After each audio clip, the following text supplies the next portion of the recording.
Que valent les concentrations au cours du temps de tous les ions présents dans cette solution? À l'instant initial, on sait qu'on a mis C1 fois V1 mol de SO8-, par exemple, et que l'on a mis C2 fois V2 mol d'I-. Alors, si on veut les concentrations, on va commencer par I-, par exemple. Hein. Concentration en I- au cours du temps. Attention, ces deux béchères, on les a mélangées et on a obtenu une solution de volume V1 plus V2. Donc la concentration, c'est le nombre de moles restant à l'instant T, c'est-à-dire en cours de réaction, il nous reste quoi pour I-?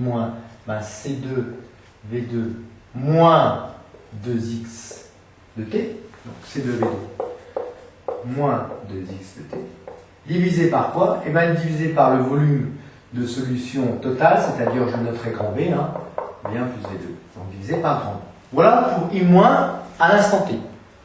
Pour H2O8 à l'instant T, bien même chose, c'est le nombre de moles qui reste à l'instant T, c'est-à-dire C1V1 moins x de T, une fois x parce que le coefficient stoichiométrique est 1, et moins 2x parce que le coefficient stoichiométrique c'est 2, je vous rappelle. Hein. Donc ça nous fait C1V1 moins x, divisé par le volume total de solution, grand V. Pour I2, bien, à l'instant T, au départ, on n'en avait pas. SO4 pardon. À l'instant T, il n'y en avait pas. Donc, ici, à l'instant T égale 0, il n'y en avait pas. Donc, à l'instant T, il y en a x de T. Donc, que vaut la concentration en I2 à l'instant T?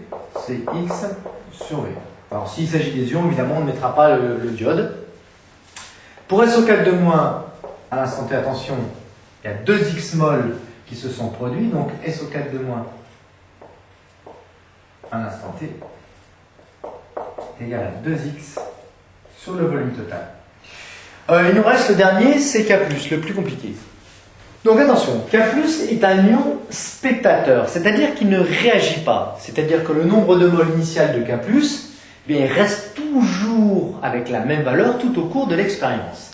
Donc la concentration en K+, quel que soit le temps T, est égal au nombre de moles de K+, c'est-à-dire ici, on en a mis C de V2,